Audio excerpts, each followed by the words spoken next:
আমি taro reader Susmita.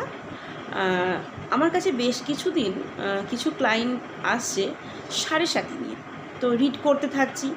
তো বলছে তারা যে 7.5 নিয়ে কিছু বলুন, তো সবসময় সময় হয় না, তো আজকে একটু সময় আছে বলছি। তো অনেক রাশিরই 7.5 চলছে, মকর রাশির শেষ পর্যায়ে চলছে, তো কুম্ভ রাশির কিন্তু শুরু হয়েছে। ঠিক আছে, কুম্ভ রাশির শুরু হয়েছে। 7.5 কিন্তু 3টে ভাগে ভাগ করা থাকে, প্রথম, দ্বিতীয়, তৃতীয়। এটা প্রথম চলছে, কুম্ভ রাশি কিন্তু প্রথম স্টেজ চলছে। তো 7.5 কিন্তু অনেকে আমরা ভয় পেয়ে যাই। 7.5 কী হবে, ভয় পাওয়ার কিছু নেই। আছে ভগবান 7.5 আছে কপালে, তো সেখান থেকে নিশ্চয়ই কিছু একটা, কিছুটা খারাপ কিছুটা ভালো। তো 7.5 যাদের চলছে তাদের কি কি সমস্যা হচ্ছে বা হতে পারে সেটা আমি একটু বলে দিই। প্রথম স্টেজে কি হয়, মাথা থেকে ঘাড়ের সমস্যা হয়, গলার সমস্যা হতে পারে, মাথার কিছু সমস্যা হতে পারে, চোখের কিছু সমস্যা হবে, মানে মাথা থেকে এই কাঁধ পর্যন্ত সমস্যা হয় প্রথম স্টেজে। দ্বিতীয় স্টেজে কি হয়, কাঁধ থেকে কোমর পর্যন্ত সমস্যা হয়, পেটের সমস্যা হতে পারে, বুকের সমস্যা হতে পারে দ্বিতীয় স্টেজে। তৃতীয় স্টেজে কি হয়, কোমর থেকে পা পর্যন্ত পায়ের প্রবলেম হতে থাকে। একদম লাস্ট স্টেজে কোমর থেকে পায়ের সমস্যা হতে পারে। এবং এই 7.5 চলাকালীন কী কী সমস্যা হয়, 7.5 চলাকালীন কিন্তু আর্থিক সমস্যা প্রচণ্ড পরিমাণে হয়। যারা বিজনেস করে থাকবেন, দেখবেন বিজনেসে গ্রোথ হচ্ছে না, হাত থেকে পয়সা বেরিয়ে চলে যাচ্ছে, অযথা খরচ হয়ে যাচ্ছে। যারা চাকরি করেন তাদের তো ফিক্সড মাইনে, তো তাদের কিন্তু হাতে পয়সা কিন্তু থাকবে না, পয়সা বেরিয়ে চলে যাবে। আর কি সমস্যা হতে পারে, বিবাহিত জীবনে প্রচুর সমস্যা হতে পারে, অযথা সামান্য সামান্য ব্যাপার নিয়ে ঝগড়া, স্বামী স্ত্রীর মধ্যে ঝগড়া, মনোমালিন্য, এমনকি কথা বলা বন্ধ, নো কন্ট্যাক্ট সিচুয়েশন। অনেকে তো এমনই হয়ে যায়, ডিভোর্সের পর্যায়ে কিন্তু চলে যায় এই 7.5 চলাকালীন।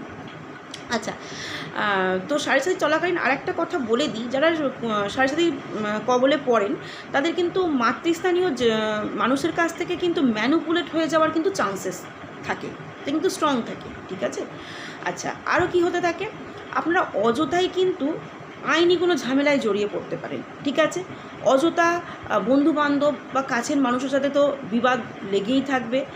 প্লাস আপনার কাছের মানুষ যারা আপনাকে একসময় ভালোবেসেছে, কাছের, খুবই কাছের, ঘনিষ্ঠ, তারাই আপনাকে অপমান করে ফেলবে। সেটা বাবা মা হতে পারে, বন্ধুবান্ধব হতে পারে, শ্বশুর শাশুড়ি হতে পারে, এরকম খুব কাছের মানুষ দ্বারাই আপনি অপমানিত হয়ে যাবেন। আপনি হয়তো কিছুই করলেন না, বাট অপমানিত হয়ে যাবেন। তো 7.5 চলাকালীন কিন্তু এই সমস্ত জিনিসগুলো কিন্তু হয়। আচ্ছা, যারা রিলেশনে আছেন, প্রেম সংক্রান্ত রিলেশনে রয়েছেন, তাদের কিন্তু রিলেশন অনেকের ব্রেক করে যাবে 7.5 চলাকালীন। ঠিক আছে, রিলেশন কিন্তু টিকতে চাইবে না, এতটাই 7.5 মারাত্মক একটা ব্যাপার থাকে। আচ্ছা, আর কি হতে থাকে 7.5 আর কি মানে আমাদের কুফল আছে। 7.5 কিন্তু মানে এই সময় মাথা এত ভারী করে থাকে বা মাথার মধ্যে এত মানে ভর্তি হয়ে থাকে না, আপনি কোনো ডিসিশান নিতেই পারবেন না, নিজের মানে বুঝতেও পারবেন, বাট কিন্তু কিছু ডিসিশান মনে হবে অন্যেরা যেটা বলছে সেটাই বোধহয় আপনার জন্য ঠিক, সেটাই ঠিক বলছে, আমার ডিসিশানটা রং, আমি ভুল করছি, সঠিক সিদ্ধান্ত নিতে পারবেন না। তো এই যে প্রবলেম চলতেই আসছে এই 7.5 3টে স্টেজ, তাহলে কি করবেন, এরকমই কি চলতে থাকবে, এর কি কোনো সমস্যার সমাধান হবে না? হ্যাঁ, সমস্যার সমাধান আছে। এই শনি মহারাজ হচ্ছে কর্মফলদাতা, আপনি যত ভালো কর্ম করবেন না, শনি মহারাজ আপনাকে কিন্তু তত ভালোই ফলটা দেবে।